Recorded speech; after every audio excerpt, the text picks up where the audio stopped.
Good morning. Last night we checked into this hotel room in Basel in Switzerland, and this morning we're waking up in Breisach in Germany. We're on a Viking cruise going from Basel to Amsterdam. It's the Rhine Getaway. Today we'll be visiting the Black Forest in Germany in the morning, and then in the afternoon we're crossing into France to go to the village of Colmar. The experience of travel is defined by its pace, a leisurely stroll, a quick flight. And having jetted some 7,000 kilometers from Toronto to Basel, our pace slows. A leisurely meal on a rainy evening, a tram ride, and we find the Viking Rhine, a long ship, a low ship, that will take us down the Rhine to Amsterdam, the city of my birth, over the next 8 days. The Rhine cruises at about 20 kilometers per hour, slow enough to appreciate the many small pleasures of food and history that make up this journey, and stopping long enough to stretch our legs in France, Germany, and Holland. The Rhine is clean and modern, with a Scandinavian style and decor. The common areas, the lobby, the restaurant, the bar, all feel spacious with lots of light.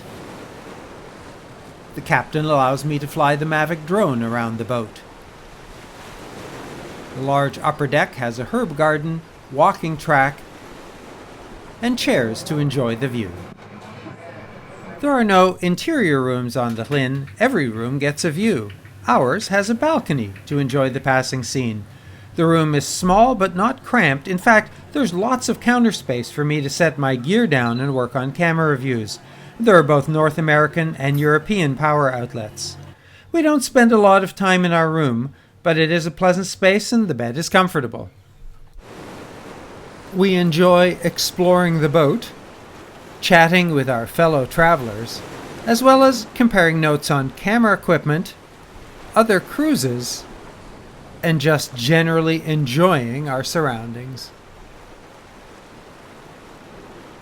I imagine that our shore excursions will be hurried and hasty as we're whisked from Kodak moment to Americanized local food tasting, a predefined mass-market travel simulation. But it's not.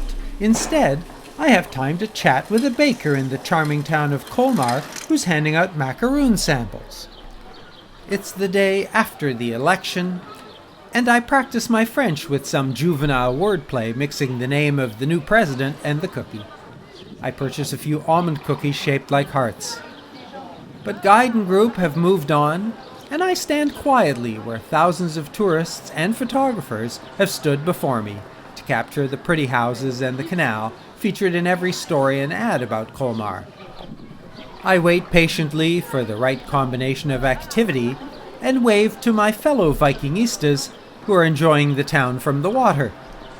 It feels spontaneous, stimulating, and refreshing.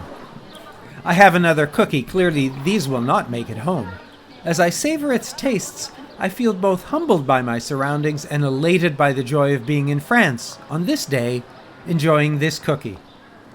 We sit down and enjoy a slice of Gâteau Saint-Honoré at a cafe, and these are the moments that remind me why I travel.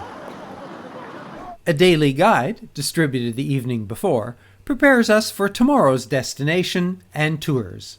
Although some excursions have rather long bus rides, there are interesting and exceptional experiences. Our guides combine the personal with the historical, the spurious anecdote with the scenes of construction and destruction that preceded our arrival.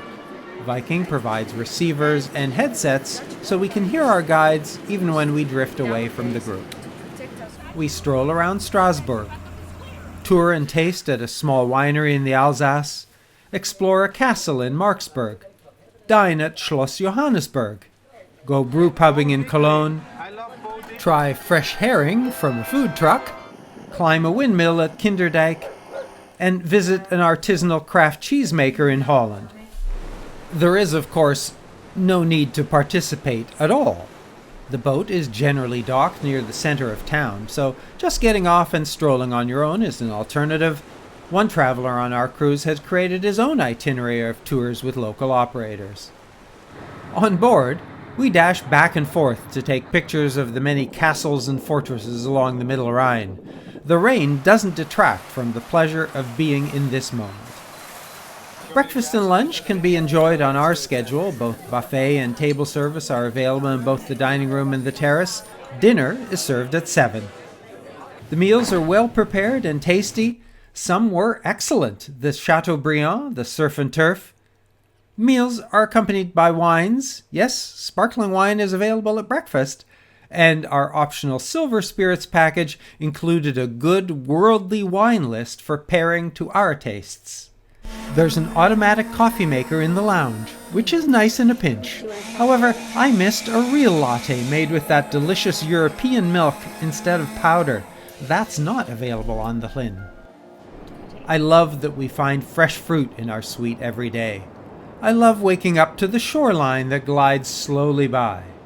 I love how quietly and smoothly the Llyn travels. I loved the experience of watching the captain and the crew navigate the Llyn through the locks as we traveled on our way down the Rhine. I love that every crew member, guest-facing or not, greets us with a friendly hello. The dining room and the bar staff are unfailingly attentive and helpful. I'm not sure how Yvonne found some ice cream for me late one night, but I no sooner hinted at it than it appeared. It's also worth noting that Yvonne makes an excellent espresso martini, if you like that kind of thing. I wondered why the crew was so friendly, and I asked the Llyn's manager. I try to treat my staff the same way I treat my guests. So when I got up in the morning and walk down the corridor and I see one of the girls from the housekeeping department with a basket, I offer her some help. Or I wait until she passes and she can pass easily. And I think with that attitude, when my people, my team, when they see me smiling, well, there's no reason not to smile back, and that's how it works. Although there are some opportunities for physical activities on the Llyn's upper deck, there's neither exercise room nor spa. And this is not a cruise for families with children. It's for couples. Most of the guests seem to be in my age bracket, but there were some in their 20s and 30s, and our fellow travelers were primarily North American. In spite of the relaxed pace, the week rushes by, and our Rhine getaway is completed. Looking back at my pictures and video, I realized that there are lots of things that I'd love to do again, and that there are things that we missed simply because we didn't have enough time.